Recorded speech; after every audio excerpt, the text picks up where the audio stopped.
चलिए अपने स्टार्ट करते हैं टॉपिक फाइनेंशियल मैनेजमेंट।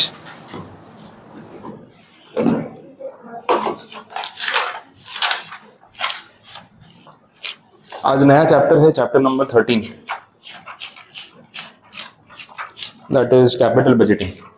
ये टाइम वैल्यू ऑफ मनी जो हमने पढ़ा था उसके बाद ये टॉपिक यहाँ पे कंटिन्यू हो रहा है। टाइम वैल्यू ऑफ मनी हमने कैलकुलेशन वाले पार्ट के लिए पढ़ा था, कैलकुलेशन कैसे होती है वो वही सारी चीजें इस चैप्टर में काम आएंगी। मेनली प्रेजेंट वैल्यू, जो प्रेजेंट वैल्यू वाला पार्ट, क्योंकि हमने उसमें देखा simple interest, compound interest, annuity, future value, present value. जो लास्ट पार्ट पढ़ा था हमने टाइम वैल्यू ऑफ मनी का, डिस्काउंटिंग और उसको प्रेजेंट वैल्यू पे लेके आना, एन्युटी फैक्टर एंड ऑल, तो वो सारा पार्ट यहाँ पे कैलकुलेशन का बेस है। तो वापस रिवाइज भी हो जाएगा, ऐसा भी नहीं कि आपको पूरा याद होना ही चाहिए, कैलकुलेशन में यूज होने वाला है। बट उस पर जाने से पहले अब ये बात कर लेते हैं कैपिटल बजटिंग एग्जैक्टली है क्या, कंसेप्चुअली बात करते हैं। कैलकुलेशन पे तो बाद में वापस आएंगे वैसे। देखते हैं।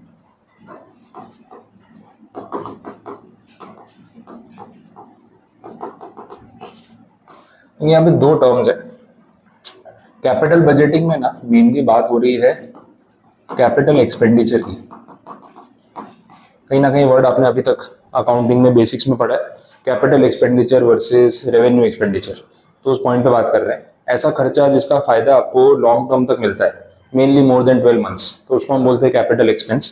कैपिटल एक्सपेंस का अकाउंटिंग ट्रीटमेंट क्या होता है, हम उसको बैलेंस शीट में लेके जाते हैं, असेट के फॉर्म में शो करते हैं, और जो एक्सपेंस आपने किया उसको थोड़ा थोड़ा करके एनुअली राइट ऑफ करते हैं, विच इज डेप्रिसिएशन, अमोर्टाइजेशन, ठीक है, ये बोला जाता है। और डिप्लीशन बोलते हैं, एक टर्म और होता है। अब revenue expenditure on the other hand is a benefit which is accrued in with in 12 months. आपने जो भी खर्चा किया उसका फायदा आपको अगले 12 महीने में मिल जाएगा। तो हम उसको एक्सपेंस मानते हैं, उसको पीएनएल में लेके जाते हैं और सेम ईयर में राइट ऑफ कर देते हैं, क्योंकि रिकरिंग खर्चा है, बार बार होता रहेगा। उस एक्सपेंस की वैलिडिटी जो है वो एक लिमिटेड टाइम के लिए होती है वैसा है। अब यहाँ पे पॉइंट ये है कि एक तो कैपिटल एक्सपेंडिचर की बात की, दूसरा वर्ड यूज किया बजटिंग। तो बजट का मतलब क्या होता है, what is budgeting? Budget word तो सुनो।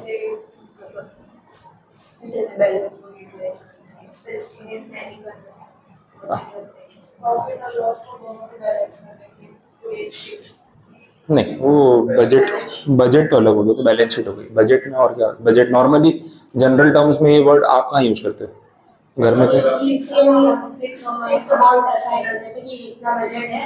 हाँ, इतना बजट है, मतलब मेन जब कुछ खर्चा करना होता है तो होता है ना कि भाई कितना स्पेंड करने के लिए आप रेडी हो, तो आप है ना मेंटली एक लिमिट सेट कर लेते हो कि इससे ज्यादा खर्चा नहीं करना है। और वो कोई भी प्रोडक्ट के लिए हो सकता है, डे टू डे अपने एक्सपेंसेस होते रहते हैं, शॉपिंग में होता है। अब आप शॉपिंग में जाना चाहते हो, हार्ट अटैक घर वालों को आ रहा है, क्योंकि फाइनेंसर वही है, ठीक है। तो जो फाइनेंस कर रहा है उसको टेंशन है कि यार वापिस शॉपिंग का आ गया इनका, और 2-4 दिन में आ जाता है कुछ ना कुछ। जब भी कहीं जाना है कपड़े नहीं है, मतलब क्या मुसीबत है, घर में कपड़े रखने की जगह नहीं है, जब पहनने होते हैं तो कपड़े नहीं है, तो ये तो प्रॉब्लम सॉल्व ही नहीं हो रहा है। अब पॉइंट ये है कि ये शॉपिंग वाला जो केस है, अब उसमें आपके घर वालों ने आपको खुला छोड़ दिया कि जाओ अपने हिसाब से जो खरीदना है खरीद लो, तो क्या होगा? दुकान के पेपर छोड़ के बाकी सारा सामान खरीद के ले आओगे, ठीक है। लिमिट तो है नहीं ना फिर उसमें कोई, देखिए मार्केट में जाओ तो इतनी चीजें पसंद आ रही होती है कि अपने भी कंफ्यूज हो रहे होते हैं कि यार ये भी ले ले वो भी ले ले, वो तो होने ही वाला है। और कपड़े हैं, ये सब चीजें अट्रैक्टिव चीजें होती है, तो फिर खरीदने का मन तो करेगा। और अगर आपके माइंड में मॉनेटरी कोई लिमिट नहीं है तो फिर तो लेते जाओ, खरीदते जाओ, क्या फर्क पड़ता है। तो अब ये चीज मैनेज कैसे होती है, घर वाले पहले आपको एक लिमिट दे देते हैं कि भाई मेरा इतना ही बजट है, पापा ने बोल दिया इतने बजट है, मैं इतने पैसे दे रहा हूँ, इसमें तुमको जो करना है करो। अब उन्होंने अपनी लिमिट सेट करके आपको एक अमाउंट दे दिया, मान लो 5,000 रुपये दे दिए। आप बोले सर 5,000 में तो क्या ही आने वाला है, ये तो एक ड्रेस भी पूरा नहीं आएगा। पापा ने बोल दिया भाई मैं इतना ही दे रहा हूँ, अब तुमको जो करना है तुम देख लेना अपने आप। अब जब वो लिमिट सेट हो गई है ना, तो आपका माइंड क्लियर है कि यार 5,000 दिए, इसमें जो खर्चा करना है वो करना है। और 10 दुकान ढूंढोगे, फिर आप पर यूनिट कितने का एक ड्रेस आ रहा है, कितने का एक टॉप आ रहा है, वो डिसाइड करोगे। फिर आपको कितने लेने हैं, तो आप एक रेंज सेट करोगे कि यार मेरे को चाहिए 5-6 कपड़े तो कम से कम चाहिए, अब 5,000 ही दिए। अब 500-700 के ऊपर की एवरेज गई अगर, तो क्वांटिटी कम पड़ जाएगी, तो फिर आप उस रेंज में देख रहे हो। अदरवाइज तो क्या 5,000 का एक ड्रेस भी आता है और 5,000 में 10 भी आ जाएंगे, तो आप फिर क्वांटिटी और दुकान और उस हिसाब से आप सिलेक्ट करोगे कि इतना बजट फिक्स है।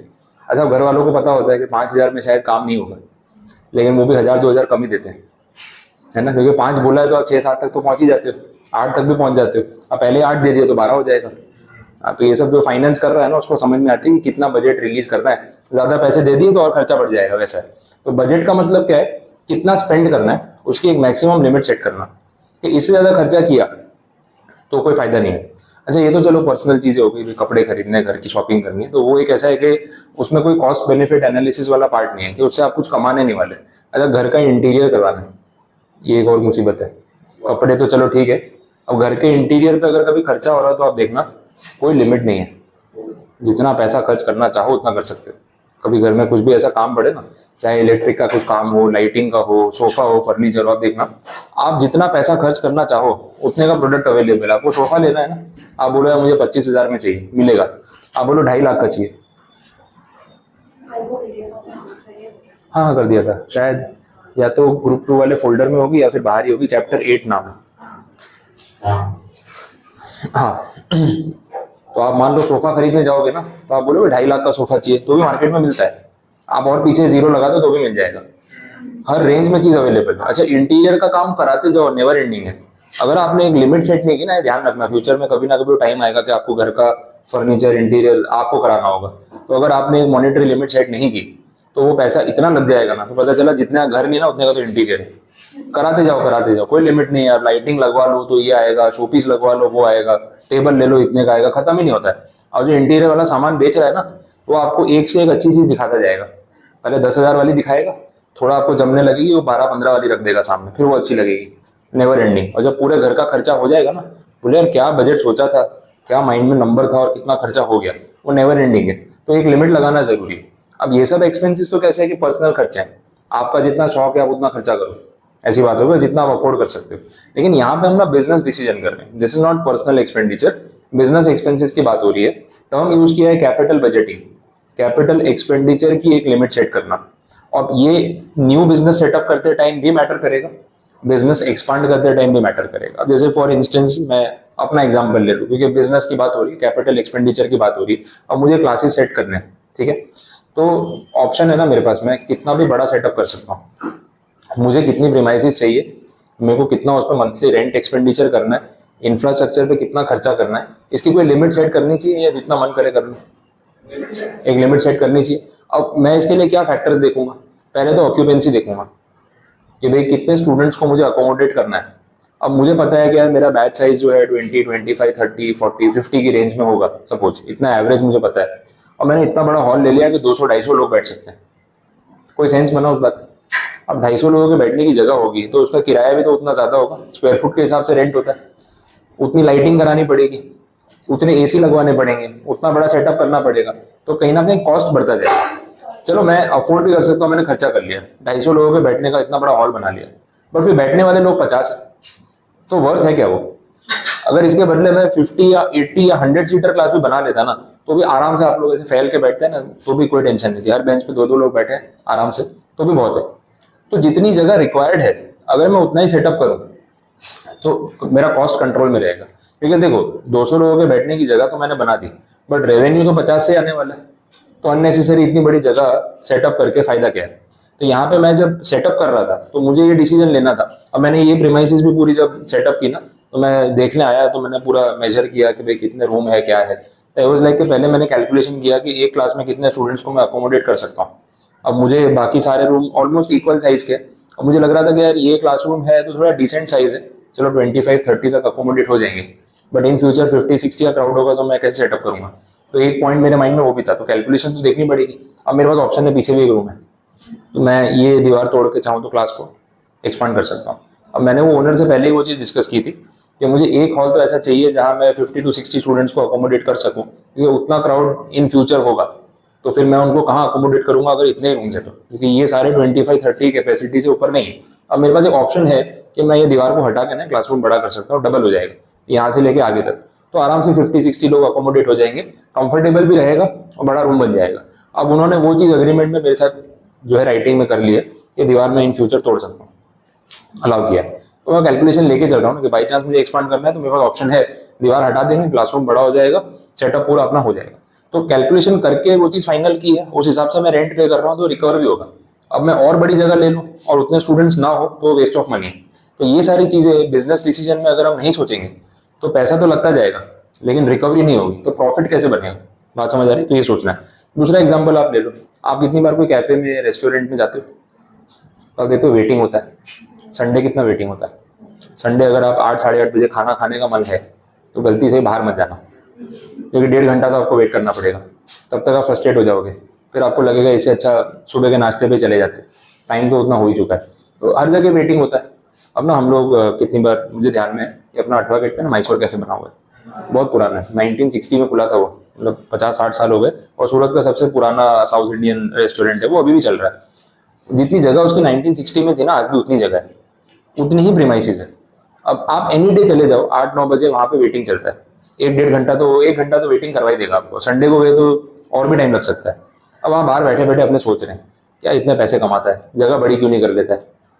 20 टेबल अंदर है, 20 लोग बाहर खड़े हैं, जगह बड़ी कर लेता तो डबल पैसे कमाता। तो अपने दिमाग में यही आ रहा होता है बैठे बैठे, तो 2 घंटे से वेट करा रहा है, इससे अच्छा डबल जगह बना लेता अभी तक, तो पैसे तो इतने साल में कमा ही लिए होंगे। पर वो उतने का उतना सेटअप लेके बैठा है, तो उसको आइडिया नहीं आ रहा होगा अंदर बैठ के तो 20 लोग बाहर खड़े हैं, मैं और बड़ी जगह ले लेता हूँ। तो क्यों नहीं कर रहा है, कोई रीजन तो होगा। और देखो मेन बात क्या है ना, पीक टाइम के अंदर ना वेटिंग हो जाता है, पर वो पीक टाइम कब होता है, सैटरडे इवनिंग, संडे इवनिंग। उसको बाकी 5 दिन भी तो रेस्टोरेंट चलाना है, मंडे टू फ्राइडे। उसमें आफ्टरनून टाइम भी है, इवनिंग टाइम भी है, डिनर टाइम भी है। तो उसका पूरा ओवरऑल एनालिसिस तो उसको करना पड़ेगा ना, कि अगर मैं जगह डबल कर लेता हूँ, 3 गुनी बड़ी जगह ले लेता हूँ, तो मेरा फिक्स एक्सपेंस भी तो ट्रिपल हो जाएगा। स्टाफ ज़्यादा लगेगा या नहीं, फिर सर्विंग स्टाफ भी तो बढ़ जाएगा, उनकी फिक्स सैलरी। दूसरा इलेक्ट्रिसिटी का खर्चा, एसी का, लाइटिंग का खर्चा। और रेस्टोरेंट है, एम्बियंस डिसेंट तो होना चाहिए, अच्छा तो लगना चाहिए, तो ही लोग आके बैठेंगे, तो थोड़ा बहुत खर्चा भी हो जाएगा। और जो प्रीमाइसिस लूंगा, या तो उसका मंथली रेंट बढ़ जाएगा, या अगर खरीदने जाऊंगा तो हर महीने का ईएमआई या वो कॉस्ट चला जाएगा। तो वो एनालिसिस कर रहा है, तो उसको ये समझ आ रहा है कि भाई 15-20 लोग अगर आधा घंटा वेट कर लेंगे ना, वो ज्यादा अफोर्डेबल है। पर एक संडे इवनिंग के क्राउड के लिए, जो लिमिटेड आवर्स का क्राउड है, उसके लिए मैं पूरे महीने के लिए इतना बड़ा सेटअप लेके बैठा रहूंगा, तो कोई फायदा नहीं है। इससे तो 20 कस्टमर कम खाना खाएंगे चलेगा, ये जितना उनका बिलिंग नहीं होगा मंथली, उससे ज्यादा तो मेरा फिक्स एक्सपेंस हो जाएगा। तो दिखाने के लिए जगह बड़ी करने का मतलब क्या है। तो एक्सपांशन करते टाइम भी कोई भी बिजनेस एंटिटी ये सोचेगी कि जितना हम एक्सपांशन कर रहे हैं उतनी सामने रिकवरी होगी या नहीं होगी, तो ये एक्सपांशन करने का लॉजिक है, अदरवाइज नहीं। तो ये सारी चीजों में ना कैपिटल बजटिंग वाला जो पार्ट है उसका रोल रहता है, कि आप कैपिटल एक्सपेंडिचर की एक लिमिट सेट कर लो कि इससे ज्यादा खर्चा आपने नहीं करेंगे। अगर करने जाएंगे तो मार्जिन अपने जो है वो खत्म हो जाएंगे। और भी एग्जांपल्स ले सकते हैं, हर बिजनेस में एप्लीकेबल है। एक्सपांशन की बात हो रही तो आपको एयरलाइन कंपनी का एग्जांपल ले लो, थोड़े बड़े बिजनेस पे जाते हैं। अब एयरलाइंस आजकल काफी चर्चा में, आपको पता ही है, और रीजन अच्छे नहीं है। हर प्लेन में कुछ ना कुछ हो रहा है। तो एक इतना बड़ा एक्सीडेंट तो हो ही गया, उसके बाद भी हर रोज वीडियो आ रहे हैं, कोई ना कोई प्लेन में किसी के इंजन में आग लग गई, किसी का व्हील नहीं खुल रहा, एक का तो पेट्रोल खत्म हो गया था। हाँ, अभी पता नहीं हैदराबाद में या कहीं पे लैंडिंग कराई इमरजेंसी, तो अपना इंडिगो की फ्लाइट थी, फ्यूल खत्म हो गया। बोला क्या करते हो यार तुम लोगों को, एक्टिवा थोड़ी ना, पेट्रोल भराना भूल गए तो जाते जाते भरवा लेंगे। मतलब कम से कम एयरक्राफ्ट में तो फ्यूल का ध्यान रखो, फ्यूल कैसे खत्म हो सकता है। मतलब नेग्लिजेंस की कोई लिमिट ही नहीं, इतने बड़े एयरक्राफ्ट में फ्यूल खत्म हो गया, वो भी 2 घंटे की डोमेस्टिक फ्लाइट में, तो भरना भूल गए या क्या हो गया मालूम नहीं। तो ऐसे ऐसे इंसिडेंट्स हो रहे हैं। अब कोई भी पर्टिकुलर कंपनी है, इंडिगो है, स्पाइसजेट है, एयर इंडिया है, कोई भी, अब वो लोग सोच रहे हैं कि हमें बिजनेस एक्सपांड करना है, तो उनका बिजनेस एक्सपांशन का खर्चा कितना होगा सोचो। नए एयरक्राफ्ट ऐड करने हैं, एक एयरक्राफ्ट होगा 1000 करोड़ का, कोई छोटा अमाउंट तो है नहीं। ऑर्डर देना पड़ता है, 5-5 साल वेटिंग है एयरक्राफ्ट में। ये 2 ही कंपनी है, एक बोइंग है और दूसरी एयरबस। बोइंग वाली तो आजकल खतरनाक है, ये बोइंग में काफी सेफ्टी इश्यूज चल रहे हैं, और वो मैटर बहुत टाइम से चल रहा था, लेकिन ये अहमदाबाद वाला इतना बड़ा क्रैश हो गया ना, अब वो मैटर लाइमलाइट में आया है। थोड़े दिन में सब भूल जाएंगे, क्योंकि इतनी बड़ी कंपनी है ना, तो सब धीरे धीरे धीरे करके वाइंड अप कर देंगे, लेकिन चलती रहेगी वैसा। अब 2 ही कंपनी है जो एयरक्राफ्ट बनाती है, तो पूरे वर्ल्ड की सारी एयरलाइंस इनको ऑर्डर देती है। अब एयरक्राफ्ट को बनाने में कितना टाइम लगता है, और इतने ऑर्डर्स होंगे तो कब डिलीवर होंगे। तो ये कंपनी सोची है कि हम एयरक्राफ्ट एक्सपांड करें या ना करें। तो इंडिगो के पास ऑप्शन है कि हमें ना, पूरे इंडिया में सारे रूट पे तो इंडिगो फ्लाई करती नहीं होगी, तो जिन सिटीज में डिमांड है पर इंडिगो नहीं है, तो they are targeting that area कि भाई यहाँ पे हमें फ्लाइट स्टार्ट करनी है, तो इतने इतने रूट्स है। पर इसके लिए ना कम से कम 50 एयरक्राफ्ट का ऑर्डर देना पड़ेगा। अब 50 एयरक्राफ्ट अगर 1000 करोड़ का एक है, तो 50,000 करोड़ रुपए की ऑर्डर बुक है। अब इतना बड़ा इन्वेस्टमेंट बिना कैलकुलेशन के कर सकते हैं क्या? तो क्या कैलकुलेशन करना पड़ेगा कि ये 50 एयरक्राफ्ट का पैसा रिकवर कब होगा। जिन रूट्स पे हम ये फ्लाइट स्टार्ट करने का सोच रहे हैं, क्या वहाँ पे उतनी ऑक्यूपेंसी आएगी, उतनी सीटें भरेंगी या नहीं भरेंगी, क्योंकि ऑपरेटिंग कॉस्ट भी तो लगेगा। तो ये सब इवैल्यूएशन करने के बाद डिसीजन लिया जाता है कि फिजिबल है इन्वेस्टमेंट करना या नहीं है। इमोशन में डिसीजन लोगे बिजनेस में, तो फिर वो पेपर पे प्रॉफिट नहीं दिखेगा। तो ये सब कैलकुलेशन हमें यहाँ पे देखनी होंगी। अब कैपिटल बजटिंग में क्या टेक्निक्स लगाई जाती है, कैलकुलेशन किस बेसिस पे होता है, अप्रोच क्या होता है, अब उस पर जाके हम बात करेंगे। अब दूसरा एस्पेक्ट ये है यहाँ पे कि जो कैलकुलेशन होगी उसमें 2 तरीके के मेथड्स हैं। एक में वो लोग डिस्काउंटिंग कंसिडर करते हैं, एक में नहीं करते। अब time value of money real case में एग्जिस्ट करता है कि नहीं करता है, मतलब टाइम के साथ साथ पैसों की वैल्यू कम ज्यादा होती है, वो रियल एस्पेक्ट है। अपन ने टाइम वैल्यू ऑफ मनी में देखा था कि टाइम के साथ पैसों की वैल्यू कम हो जाती है, करेंसी डी वैल्यू होती है और गुड्स के प्राइस बढ़ जाते हैं, ये अपन ने डिस्कशन किया था। तो रियल वर्ल्ड में time value of money exist करता है, बट यहाँ पे जब लोग कैलकुलेशन कर रहे हैं तो दोनों टाइप के कैलकुलेशन कर रहे हैं। कुछ मेथड्स ऐसी है जहाँ पे discounting time value of money consider होता है, कुछ मेथड्स में नहीं होता है। बात समझ आ रही? तो वो दोनों मेथड्स के बारे में हम यहाँ पे बात करेंगे। अब जो विदाउट डिस्काउंटिंग वाली मेथड्स हैं वो सिर्फ बुक लेवल पे, इन प्रैक्टिस तो वो बोलते हैं रियल नहीं, इम्प्रैक्टिकल हो जाएगी, बट बुक लेवल पे उन्होंने ऐसी थियरी वाली जो टॉपिक्स है वो रखे हुए हैं, तो वो सारी चीजें हम देखने वाले हैं। क्लियर? तो मेथड्स के नाम देख लेते हैं पहले, तो उसको नोट भी कर लेना।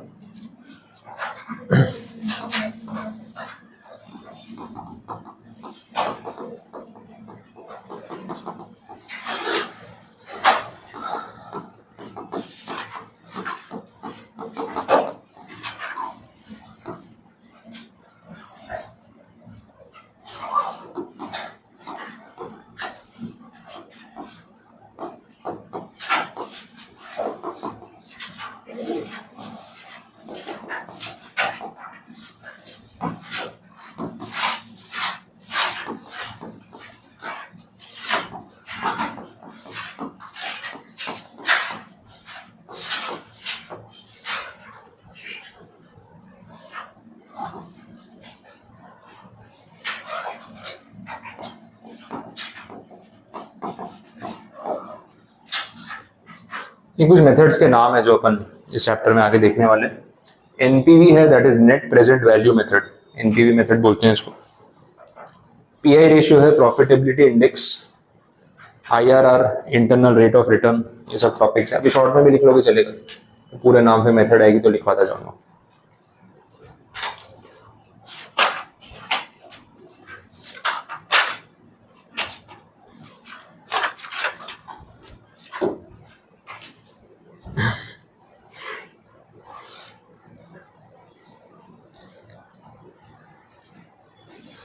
विदाउट डिस्काउंटिंग वाले में पे back period method, ARR, ROI, ये सब मेथड्स के नाम है।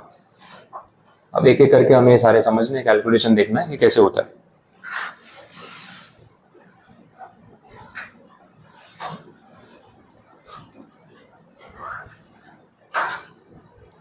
बोलो, यहां तक क्लियर? नाम सारे समझ आ गए? आगे बढ़ते हैं। दूसरा जो पॉइंट है चैप्टर स्टार्ट करने से पहले डिस्कस करना इंपॉर्टेंट है, कैपिटल बजटिंग।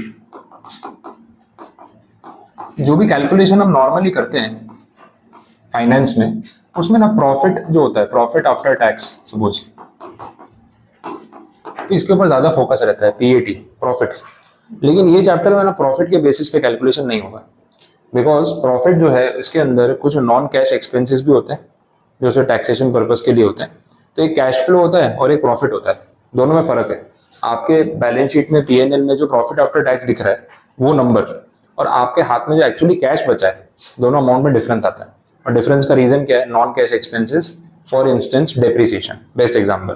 तो यहाँ पे ये लोग बोल रहे हैं कि हम पूरा टॉपिक जो है कैपिटल बजटिंग का, वो प्रॉफिट आफ्टर टैक्स के बेसिस पे नहीं इवेल्युएट करेंगे। हम जो टर्म यूज करते हैं that is called cash flow after tax. ये इंपॉर्टेंट है समझना बिफोर स्टार्टिंग द चैप्टर। सीएफईटी, इसके ऊपर फोकस रहेगा पूरे चैप्टर में। तो हर जगह हम कैलकुलेशन सीएफईटी के बेस पे करेंगे, क्योंकि प्रॉफिट अलग चीज है, वो बुक वैल्यू है, बुक का नंबर है। सीएफईटी एक्चुअल कैश है जो आपके पास बचता है after paying taxes and everything, वैसा है। तो इसमें डिफरेंस आता है, और डिफरेंस आने का एक ही रीजन है, non cash expenses. For instance depreciation, एक एग्जांपल है इसका, डेप्रिसिएशन। अब डेप्रिसिएशन में क्या हो रहा है कि ये खर्चा आप दिखाते हो, इससे आपका टैक्स बचता है, बट ये आप किसी को कैश में पे नहीं करते हो। डेप्रिसिएशन ऐसा होता है, हर महीने डेप्रिसिएशन किसी को पे करते हैं, तो हार्ड कैश में किसी को डेप्रिसिएशन पे नहीं करते, वो तो जो एक्सपेंस हुए होते हैं उसको राइट ऑफ करते हैं। तो कहीं ना कहीं इन दोनों में जो डिफरेंस क्रिएट होता है वो इस अमाउंट की वजह से होता है, क्योंकि आपके पीएटी में डेप्री का इफेक्ट आता है तो प्रॉफिट कम दिखता है, बट डेप्री के अमाउंट का जो कैश है वो तो आपने किसी को दिया ही नहीं ना।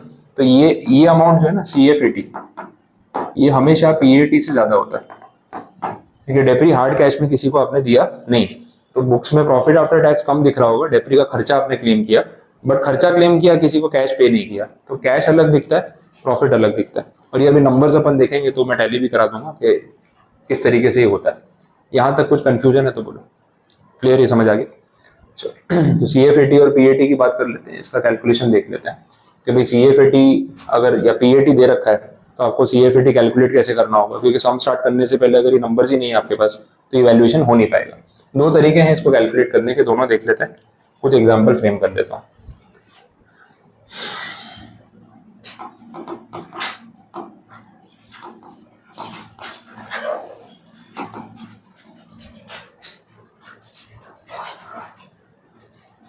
ये कुछ देखा हुआ लग रहा है, बात हुई थी इसमें। अब earning before interest, depreciation, taxes, amortisation, ये होता है एबिटा। कुछ अमाउंट अज्यूम कर रहा हूँ, सपोज 10 लाख रुपीज है। अब इसमें से सबसे पहले लेस होता है डेप्रिसिएशन। डेप्री का भी अमाउंट, ये सारे अजम्पशन है, कोई कैलकुलेशन के बेसिस पे नहीं है। डेप्रिसिएशन अज्यूम कर लेते हैं 2 लाख रुपए। ये जो अमाउंट आएगा इसको हम क्या बोलेंगे, EBIT। ये अब कैश फ्लो आपको पता है, पिछले चैप्टर में भी हमने ये सब देखा है। इसमें से फिर लेस होता है इंटरेस्ट कॉस्ट।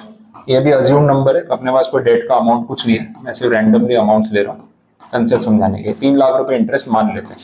ये अमाउंट कहाँ से आया है, सब अजम्पशन है, कोई रियल डेटा नहीं है हमारे पास। EBT जो बचेगा वो है 5 लाख।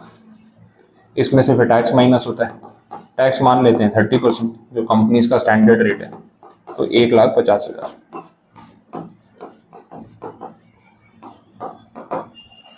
ये हो गया आपका PAT।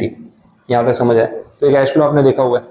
अब हमें पता है कि इस टॉपिक में हमें PAT के बेस पे काम नहीं करना है, हमें काम करना है CFAT के बेस पे। अब CFAT और PAT में डिफरेंस क्या है? तो भाई CFAT जो है वो नॉन कैश एक्सपेंसेस के बिना उसको कंसिडर नहीं करना है, और PAT में देखो नॉन कैश एक्सपेंस कंसिडर हुआ है, ये रहा, यानी ये नॉन कैश एक्सपेंस है। अब ये लोग ये बोलना चाह रहे हैं कि अगर आपको PAT से CFAT पे जाना है तो कुछ मत करो, आप नॉन कैश एक्सपेंसेस को ऐड बैक कर दो, इफेक्ट को रिवर्स कर दो। तो ये जो 2 लाख माइनस हुआ है ना, 2 लाख प्लस कर दो, तो जो आएगा वो क्या होगा, CFAT। और कितना अमाउंट होगा, 5.5 लाख। बात समझ आ रही है? This is CFAT, simple. तो PAT दिया हो, CFAT पे जाना है तो non cash expenses add back कर दो, खत्म। ये जो कैलकुलेशन अपन ने किया इसको अपने ट्रेडिशनल मेथड बोल सकते हैं। 2 मेथड्स हैं, दोनों पता होनी चाहिए, एक से काम नहीं चलेगा। This is traditional method. ये आइडियली यही होता है, जहाँ सब कुछ अवेलेबल हो डेटा में तो हम इस तरीके से कैलकुलेट कर सकते हैं। फिर आप बोलोगे सर फिर जब डेप्री माइनस करके ऐड बैक ही करना था, तो अगर हम माइनस ही नहीं करें तो चलेगा ना? अब देखो वो भी कर लेते हैं। अगर आप डेप्री माइनस नहीं करते हो तो क्या, तो ये एबिटा तो 10 लाख रहेगा। अब आपने डेप्री लेस नहीं किया तो यहाँ पे भी ये 10 लाख आ गया। इंटरेस्ट माइनस होगा 3 लाख रुपए, तो ये कितना बचा, 7 लाख। इसमें से टैक्स माइनस करो, 2,10,000, बाकी बचा 4,90,000। आगे तो और कुछ कैलकुलेशन है ही नहीं। अगर आप डेप्री माइनस नहीं करते हो तो यही होना चाहिए था CFAT, पर देखो आंसर मैच नहीं कर रहा। CFAT यहाँ पे 5,50,000 आया, और अगर आपने डेप्री को टोटली कैलकुलेशन में से हटा ही दिया तो लास्ट में क्या बचा, 4,90,000। तो they should be equal to this ना, बट ये तो अलग अलग जा रहा है। ये जो डिफरेंस क्रिएट हुआ वो क्यों हुआ वो आपको समझना है। देखो आपने यहाँ जब डेप्री लेस करके ऐड किया ना, तो डेप्री का कुछ तो इम्पैक्ट इसके ऊपर पड़ा। क्या इम्पैक्ट पड़ा पता चल रहा है? ये डिफरेंस क्यों आया मालूम पड़ा? क्या रीजन है उसका? टैक्स की वजह से। और ये बात अपनी पहले हुई भी थी, वो KD वाला जो पॉइंट देख रहा था ना, उसमें भी कुछ ऐसे ही कंसेप्ट था, इंटरेस्ट इंटू 1 माइनस टैक्स वाला, ये सेम चीज हो गई। तो ये जो डिफरेंस आ रहा है ना, ये टैक्स सेविंग की वजह से आ रहा है। डेप्रिसिएशन का खर्चा आपने एड बैक कर दिया, वो बात ठीक है, लेकिन क्योंकि डेप्री यहाँ लेस हुआ था उसका इम्पैक्ट इसके ऊपर पड़ा था। और ये आपको दिख रहा है कितना डिफरेंस है दोनों में, 60,000 60,000। समझ आ रहा है? तो अगर आप ये चीज कर रहे हो ना डायरेक्टली, तो इसमें आपको एक पॉइंट फिर ध्यान रखना पड़ेगा, ये 60,000 ऐड करना पड़ेगा। अब इसको क्या बोलते हैं? इसको बोलते हैं डेप्रिसिएशन टैक्स सेविंग्स। ये ऐड बैक करना पड़ेगा। बोले क्यों ऐड करना पड़ेगा? सेविंग्स है ना, सिंपल बात है। खर्चा होता तो माइनस करते, बचत है तो ऐड होगी, कमाई बढ़ेगी ना इसकी वजह से, तो अल्टीमेटली उस रीजन से प्लस होगा। मतलब हुआ ये, आपने डेप्री क्लेम किया ना, तो उससे आपका 60,000 रुपीज का टैक्स बचा। अगर आप ये वाला इफेक्ट देख रहे हो 1, 2 और 3, तो अल्टीमेटली आप देख लो इसमें आपका 60,000 ऐड ही हुआ है।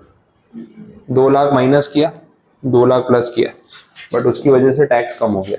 टैक्स कितना कम हो गया? 2 लाख पे 30%, 60,000। वो 60,000 का इफेक्ट इसमें ऑलरेडी आ गया। ये 5,50,000 और कुछ नहीं है, ये 4.9 प्लस 60,000 है, बट वो डायरेक्ट ही आ गया उसका इफेक्ट माइनस प्लस करके।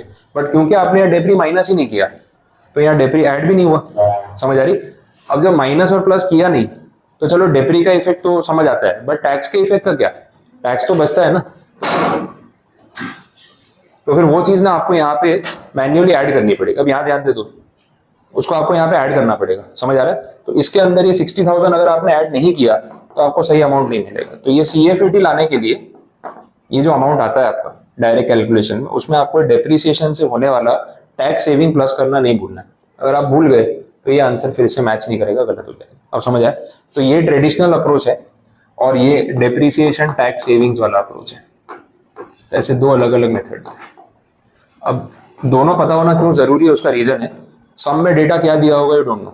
अगर आपको डेटा ऐसा दिया ही नहीं है, पूरा एबिटा और सब नहीं दिया हुआ है, फिर क्या करोगे? तो आपको आना चाहिए ना कि भाई अगर इस तरीके से भी कैलकुलेशन करना पड़े तो डेप्रिसिएशन टैक्स सेविंग क्या होता है और ये ऐड करना क्यों है, वो पता होना चाहिए। तो दोनों मेथड जानना जरूरी है। हाँ, अगर 90% सम्स में चांसेस रहता है कि ये सीधा सीधा आपका कैलकुलेट हो जाए या आपको डायरेक्टली CFAT दे दिया, बट अगर डेटा इस फॉर्मेट में दिया है और आपको ये नहीं पता है तो सम वहीं शुरू ही नहीं होगा, आपका खत्म हो गया पूरा।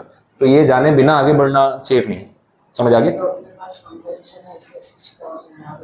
हाँ, अगर कंपैरिजन ना हो तो आपका ये जो आप कैलकुलेशन कर रहे हो उसमें आपके पास डेप्री का नंबर तो होगा ना, डेप्री का अमाउंट आपके पास होगा, वो तो होगा सम में, उसका प्रॉब्लम नहीं है। और टैक्स का रेट होगा 30%, तो 2 लाख पे 30% मतलब कितना हो गया?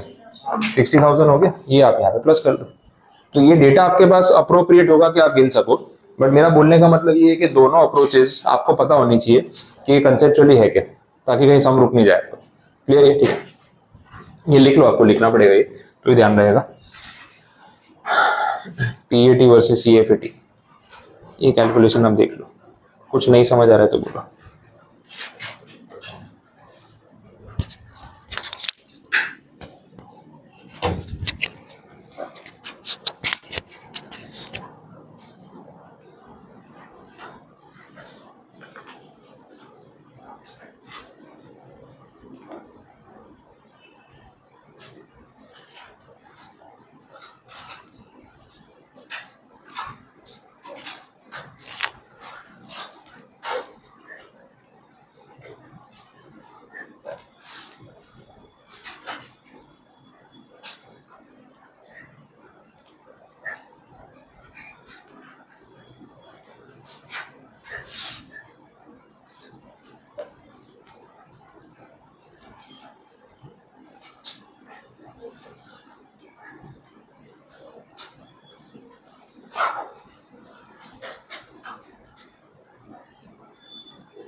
हो गया, नोट कर लिया?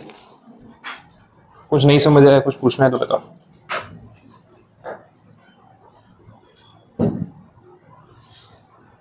क्लियर है यहाँ तक? CFAT वर्सेस PAT पता चल गया। अब आगे बढ़ते हैं, फिर नेक्स्ट कंसेप्ट पे चलते हैं। हमने बेसिक मीनिंग देख लिया। अभी कैपिटल बजटिंग है क्या? कैपिटल एक्सपेंडिचर की एक लिमिट सेट करना कि कौन से बिजनेस में कितना खर्चा करना ठीक रहेगा, और ये हर बिजनेस पे एप्लीकेबल है, चाहे वो क्लासेस सेटअप करनी हो, कोई रेस्टोरेंट या कैफे सेटअप करना हो। कैफे वाले भी तो कैलकुलेशन करते हैं, ठीक है? कोई कैफे में जाओगे तो सीटिंग कैपेसिटी कितनी होती है? 300-400 लोग बैठ सकते हैं, या 20-25 लोग, 30 लोग, 40-50 लोग, इतने बैठ सकते हैं। 8-10 टेबल होंगे, 12 टेबल होंगे, उससे ज़्यादा नहीं होंगे। और एरिया लिमिटेड होता है, क्योंकि उनको पता है कि भाई लिमिटेड पब्लिक आने वाली है। अब उसमें ये भी है कि आप जितना बड़ा सेटअप करते हो फिर उतना इंटीरियर। अब कैफे में लोग क्यों जाते हैं? खाना खाने। कैफे में खाना खाने कोई नहीं जाता, ठीक है? तो वो अपने एस्थेटिक वाली 4 फोटो अच्छी आनी चाहिए, ठीक है? एक पिज्जा वाली, एक जूते वाली, एक में शक्ल नहीं दिखा रहे, और एक में सनसेट आ रहा होता है ना, 4 फोटो अपने फिक्स है, वो चाहिए। तो अपना आइडिया तो वही है। अब उसमें इंटीरियर ही अच्छा नहीं होगा तो कैफे में कौन जाएगा? तो उनको मालूम है कि इंटीरियर पे ज्यादा फोकस करना है। टेबल 10 होंगे बहुत हो गए, 8-10 टेबल तो बहुत है। इंटीरियर ऐसा होना चाहिए कि लोग आए, क्योंकि पब्लिक भी ऐसी है जो एक बार आएगी दूसरी बार नहीं आने वाली। कितना भी अच्छा कैफे बना लो, आप सेम कैफे में 5 बार गए हो? कोई ऐसा एक कैफे जिसमें 5 बार गए हो? रेयरली, क्योंकि कुछ नया चाहिए ना हर बार। अब वो तो वहां तो जाके आए लास्ट टाइम, आ गई फोटो, वापस वहीं जाएंगे, सेम फोटो डालेंगे, पब्लिक को लगेगा एक ही फोटो बार बार डालते रहते हैं, ठीक है? एक बार खर्चा किया और अभी तक फोटो वही चल रही है। अब अगली नई जगह जाओगे, नया इंटीरियर दिखेगा, नए फोटो आएंगे, तो लगेगा ना दूसरी बार कैफे में गए हो। तो ऑब्वियसली वहां पे जो थॉट प्रोसेस है ना कंज्यूमर का, वो कैसे है, one time visit, next time नहीं आएगा। तो इतना बड़ा सेटअप करेंगे और फिर एक पॉइंट के बाद नहीं चलेगा तो। अच्छा, प्राइजेस कैसे होते हैं खाने के? वैल्यू फॉर मनी लगता है क्या? नहीं, उनको पता है फोटो खिंचवाने आ रहे हो। अच्छा, मेन्यू में वैरायटी कितनी होती है? ज्यादा होती है, कम होती है? बहुत कम होती है ना खाने को। अब कोई कैफे में खाने चला गया ना तो उसको सेटिस्फेक्शन नहीं होता, बोले कुछ है ही नहीं यार यहाँ पे, क्या है ये, ऑप्शन ही नहीं खाने के, कोई खाने आता ही नहीं है। तुम गलत जगह आए हो, कैफे में खाना खाने आओगे तो कहाँ ऑप्शन मिलने वाला है? उसके लिए रेस्टोरेंट में जाओ ना, वो अलग कैटेगरी होगी। तो खाने के ऑप्शंस भी लिमिटेड, तो खाने की इन्वेंट्री कम मेंटेन करनी पड़ती है, क्योंकि 2-4 ही वैरायटी रखनी है, और प्राइजेस तो एकदम हाई होते हैं, ठीक है? वैसा है तो इतनी छोटी सी क्वांटिटी, इतना ज्यादा प्राइस, क्योंकि वो जो इंटीरियर के जो आप फोटो खिंचवा रहे हो ना, उसका पैसा आपसे ले रहा है वो। बात समझ आ रही? सर 300-400 रुपये, 500 रुपये कॉफी, 600 रुपये पास्ता, 800-1000 रुपये का पिज्जा, इतना तो कॉस्टिंग होता ही नहीं है। लेकिन जो इंटीरियर पे इतना खर्चा किया है, तो अल्टीमेटली आपकी फोटो का पैसा आप खुद ही दे रहे हो, फ्री कुछ भी नहीं है। समझ आ रहा है? आप कितना भी लिमिटेड खा लो, बिल तो आ ही जाएगा अच्छा खासा, वो कमाई लेंगे आपसे। तो वो बिजनेस मॉडल वैसा है तो कितना कैलकुलेटेड है। तो बिना कैलकुलेशन के बिजनेस करने जाओगे तो कितनी धुलाई हो जाएगी आपको पता भी नहीं चलेगा। क्लियर हो रहा है? इसलिए ये सब चीजें नेसेसरी है वैसा है। चलो अब मेथड्स देख लेते हैं। अगर हम बात कर रहे हैं विथ डिस्काउंटिंग वाली मेथड, क्योंकि देखो रियलिस्टिक तो यही है, डिस्काउंटिंग तो आपको कंसीडर करना ही पड़ता है। तो इसमें जो पहला मेथड है ना, उसका नाम है NPV. This is called net present value. अभी थोड़ा आपको टाइम वैल्यू ऑफ मनी धीरे धीरे याद आएगा, क्योंकि हमने उसमें सेम बातें की है। एग्जांपल फ्रेम कर लेता हूँ, नंबर्स के साथ बात कर लेते हैं, कैलकुलेशन पता चल जाएगा।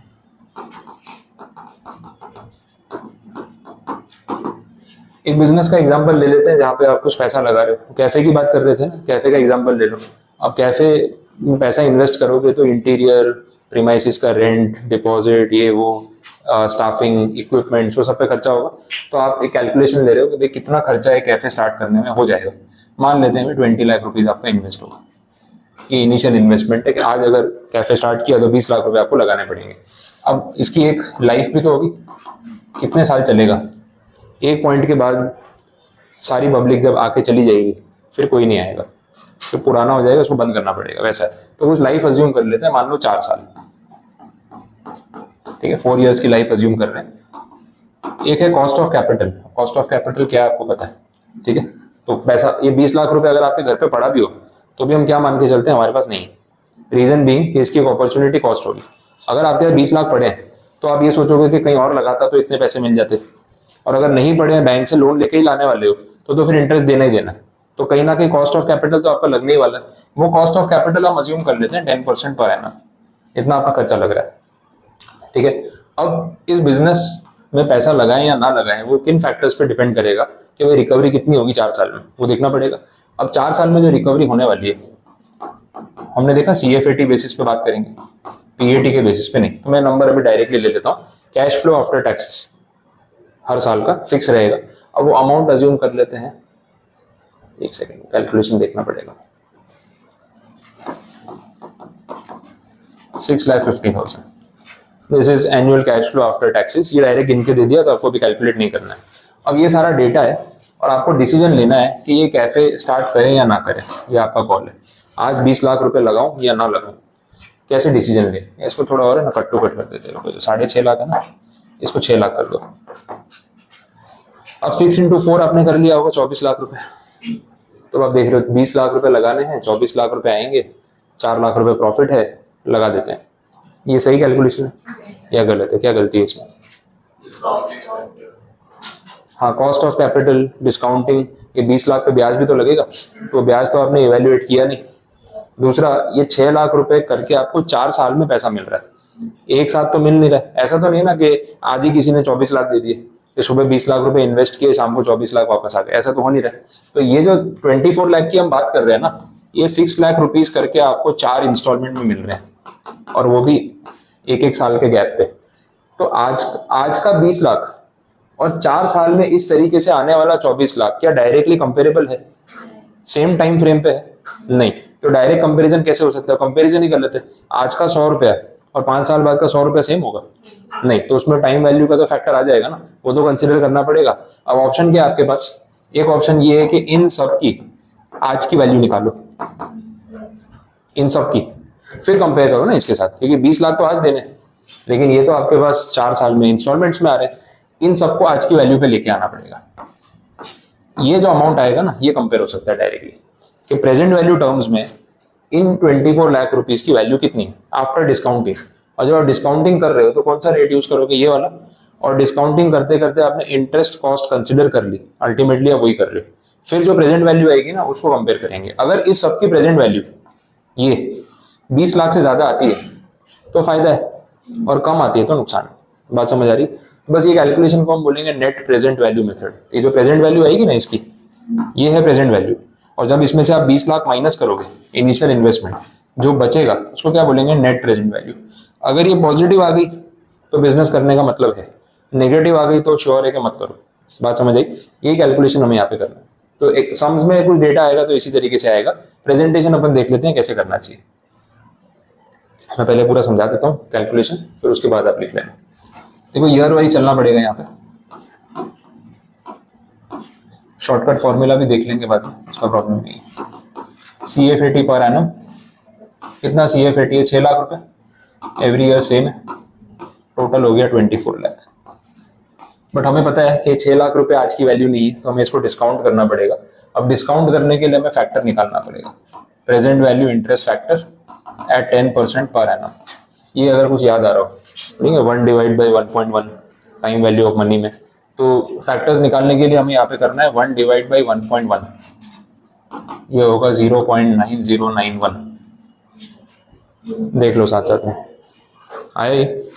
वैसे ही वापस से डिवाइड बाय 1.1 हर साल इक्वल टू करते जाओ, फैक्टर आता जाएगा।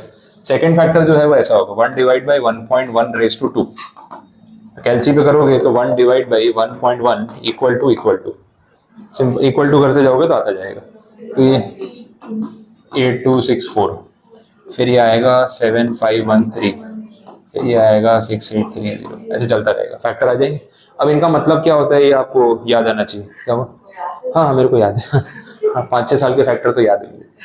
हाँ, वो हो जाता है याद, उसमें कोई बड़ी बात नहीं है। तो ये जो नंबर है 0.9091, इसका मतलब क्या है? मैंने आपको पिछले टॉपिक में टाइम वैल्यू में बताया था कि 1 साल बाद जो 1 रुपया होगा उसकी आज की वैल्यू क्या होगी? कितने रेट पे? 10% पे। अब ऐसा है कि इस पे अगर आप 10% ब्याज जोड़ दो, 1 साल का इंटरेस्ट, तो देखो 1 रुपया बन जाएगा। मीनिंग वापस बता रहा हूँ तो रिकॉल भी हो जाएगा। This is called present value factor. 1 साल बाद जो 1 रुपया होगा उसकी आज की वैल्यू इतनी है, तो इस पे अगर आप 10% 1 साल का ब्याज जोड़ोगे 1 रुपया बन जाएगा। तो उस हिसाब से ये क्या होगा? फिर 2 साल बाद जो 1 रुपया होगा उसकी आज की वैल्यू। अब इससे आपको 1 रुपया बनाना है तो इसको 2 साल तक 10% ब्याज मिलना चाहिए, ये हो जाएगा 1 रुपया। सिंपल है, बात समझ आ गई क्या है? अब ये सब पता है मीनिंग, तो फिर आप फटाफट लिख दो। तो फिर वो रटने वाला काम नहीं है कि यार ये ऐसा होता है, क्यों होता है, क्या हो रहा है, वो बैकएंड में अपने को पता है ना, फिर आप लिखते जाओ तो प्रॉब्लम नहीं। तो ये फैक्टर्स कुछ इस तरीके से आ जाएंगे। मैं थोड़ा उसको प्रॉपरली लिख देता हूँ, ये फिर आपको कॉपी करना होगा बाद में तो प्रॉब्लम नहीं आएगी।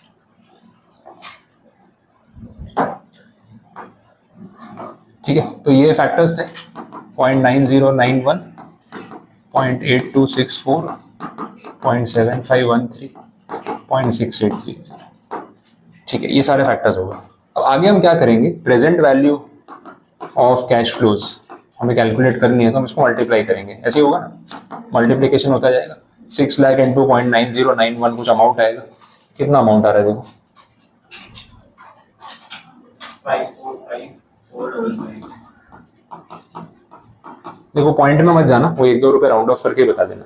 फिर 495840 450780 409800। चलेगा, 8-10 रुपए कोई बड़ी बात नहीं। टोटल कर लो इसका कितना हो रहा है।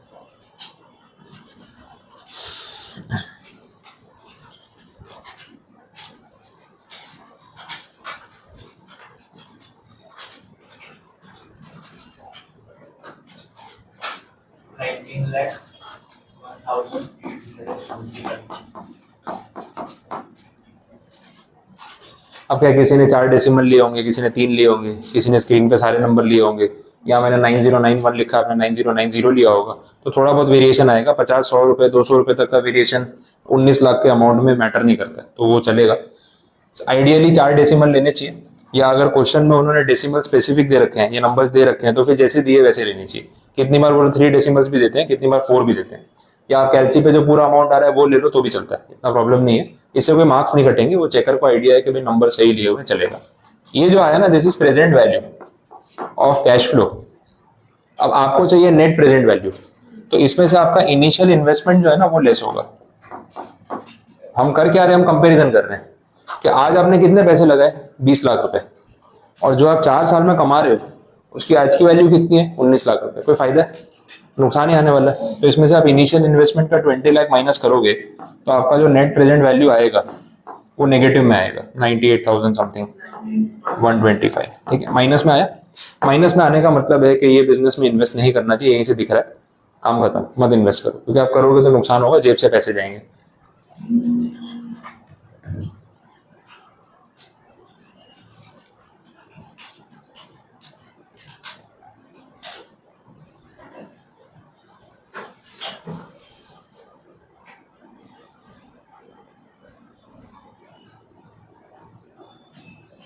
हाँ बोलो, पता चल रहा है?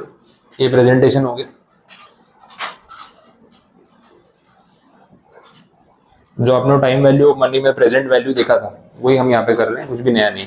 अच्छा, ये जो कैश फ्लो है ये एन्यूटी है या नहीं है? अब एन्यूटी याद कर लो। ये जो कैश फ्लो है इसको हम एन्यूटी बोल सकते हैं? 2 कंडीशन थी किसी भी कैश फ्लो को एन्यूटी बोलने के लिए। वो 2 कंडीशन क्या थी, वो ध्यान और सेम अमाउंट होना चाहिए। एग्जैक्टली। अब देखो चारों कैश फ्लो 6 लाख रुपए, तो कैश का अमाउंट इक्वल है, इंटरवल भी सेम है ना, एवरी ईयर 1-1 साल के गैप पे, तो इस कैश फ्लो को हम परफेक्ट एन्यूटी बोल सकते हैं। अब ये एन्यूटी रेगुलर है या ड्यू है? रेगुलर है। बिजनेस में आज मैंने कैफे स्टार्ट किया, पहले दिन पूरे साल की कमाई आ जाएगी, या पूरा साल काम करूंगा तो कुछ बचेगा? समझ आ रहा है? तो साल के एंड में पैसा मिलेगा। तो ये जो 6 लाख रुपए है मुझे कब मिला होगा? फर्स्ट ईयर के एंड पे। सेकंड वाला भी वैसे ही, थर्ड भी वैसे ही, फोर्थ, इसलिए डिस्काउंटिंग किया। ये 6 लाख रुपए अगर आज होता तो मैं यहाँ पे 1 लेता ना, फिर मैंने डिस्काउंटिंग किया, इसका मतलब मैंने क्या माना, एन्यूटी रेगुलर। तो इन जनरल ये जो कैश फ्लोज होते हैं ये एन्यूटी रेगुलर ही होते हैं।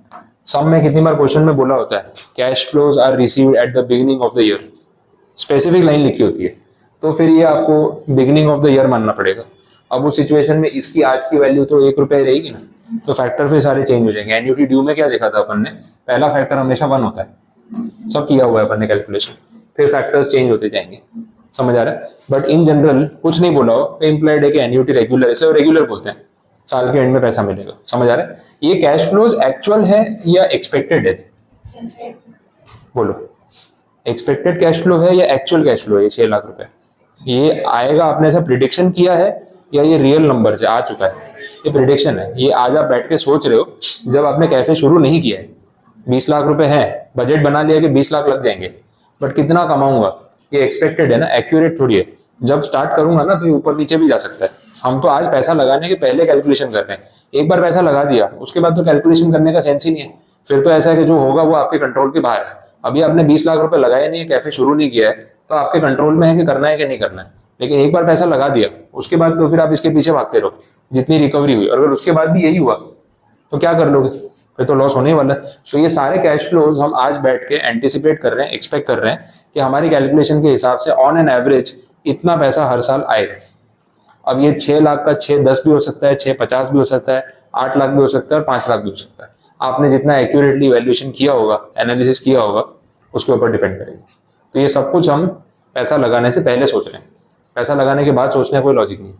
बात समझ आ गई? क्लियर?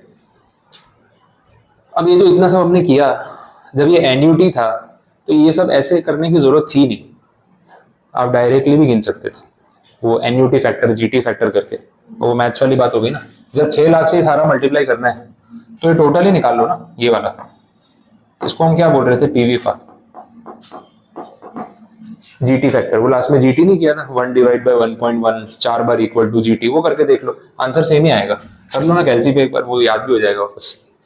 1 डिवाइड बाई 1.1 1 2 3 4 बार इक्वल टू, लास्ट आपकी स्क्रीन पे ये नंबर आएगा 6830। फिर आप जीटी प्रेस करो, ग्रैंड टोटल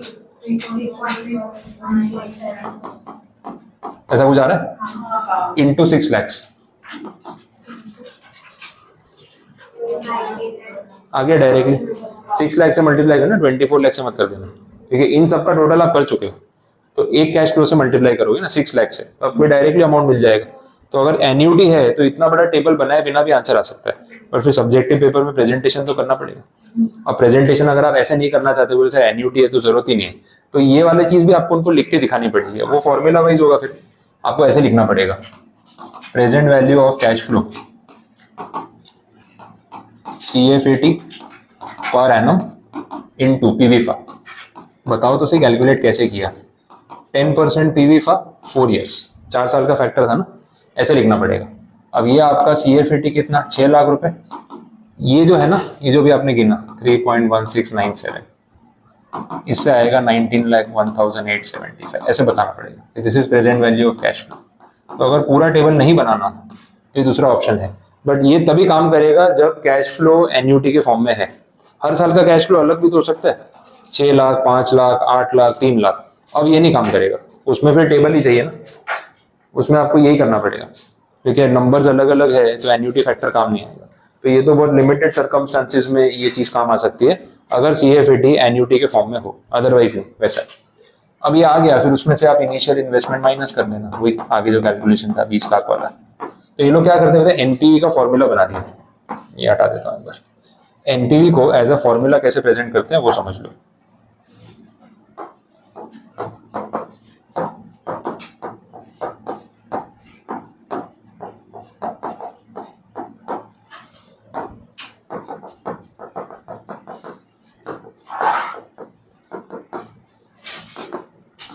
ये है एनपीवी का formula, present value of cash inflow minus initial cash outflow. अपने सम के हिसाब से अगर बात करें तो ये प्रेजेंट वैल्यू है, ये 19,01,875। इनिशियल इन्वेस्टमेंट जो है वो है 20 लाख, और आपका एनपीवी आ रहा था 98,000 नेगेटिव। और नेगेटिव आने का मतलब है कि इन्वेस्टमेंट नहीं करना चाहिए।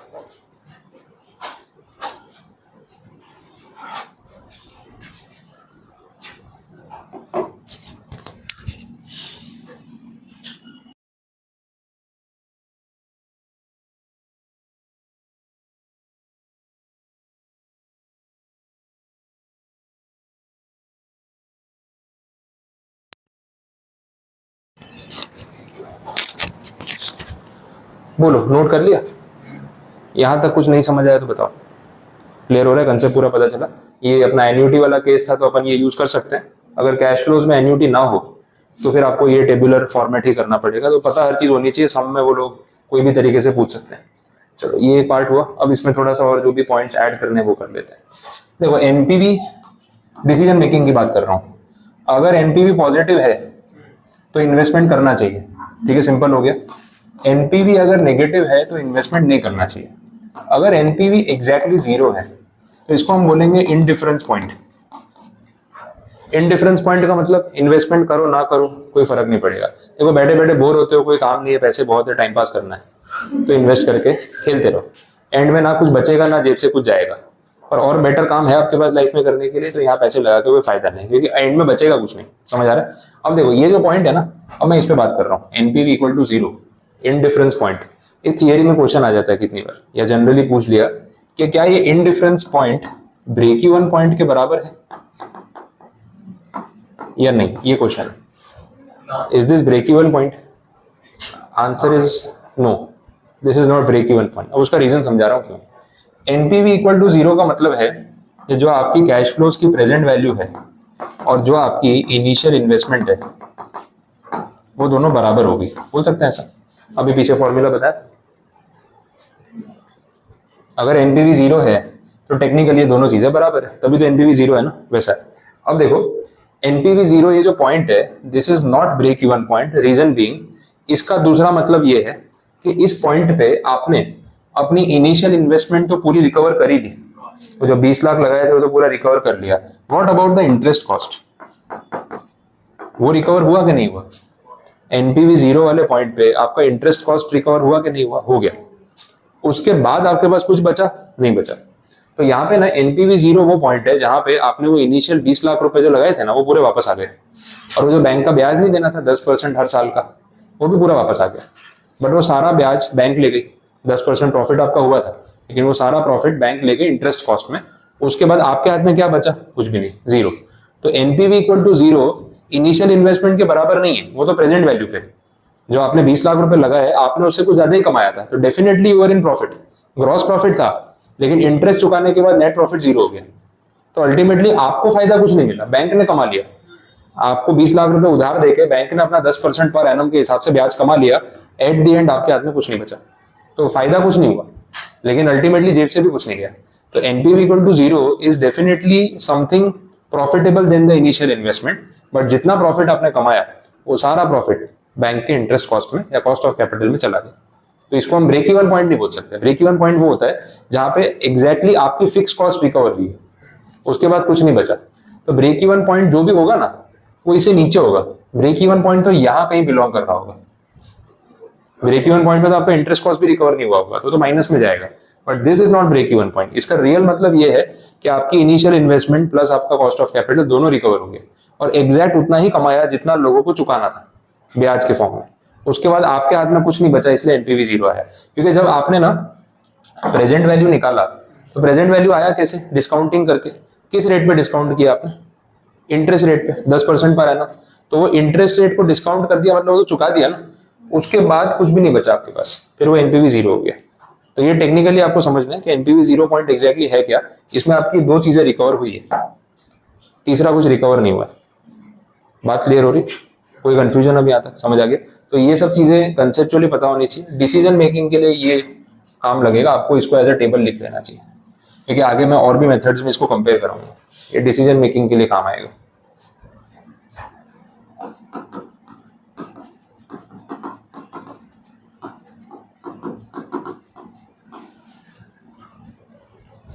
एनपीवी पॉजिटिव है तो इन्वेस्ट कर सकते हो। अब एनपीवी कितना पॉजिटिव है? मान लो 5 रुपए पॉजिटिव आया, एनपीवी 5 रुपए आ रहा है, करना चाहिए इन्वेस्ट, करनी करना चाहिए? बोले सर 5 रुपए के लिए 4 साल तक काम करते रहेंगे, तो प्रैक्टिकली कोई सेंस नहीं है। बट थियरिटिकली एक रेंज हम डिसाइड कर रहे हैं, तो पॉजिटिव है मतलब कोई नुकसान नहीं है। अब वो कितना पॉजिटिव आपके लिए इनफ है, वो तो आपका कॉल है ना।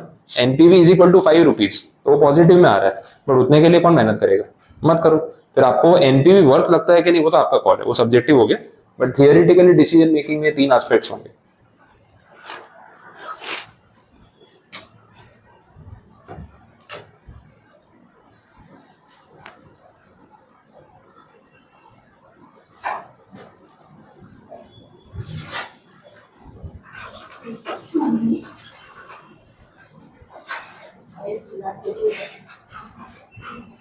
तो अंदर आना है, उसको तो बुला लो।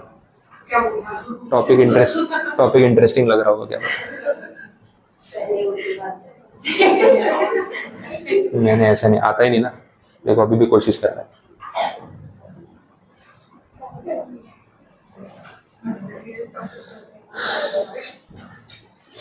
चलो हो गया, नोट किया?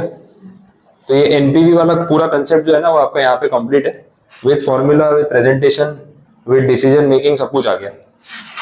अब कल जो टॉपिक स्टार्ट करूंगा वो सेकंड है इसके बाद, that is pi ratio. Starting में लिखा था प्रॉफिटेबिलिटी, अरे कितना सारा लिख दिया, ये प्रॉफिटेबिलिटी इंडेक्स, ये इसे कनेक्टेड है। अब कल पीआई रेशियो स्टार्ट करूंगा तो एक बार ये रिवाइज भी हो जाएगा, कंपैरिजन भी देख लेंगे। क्लियर है? ठीक है, ये सेव कर लो आप।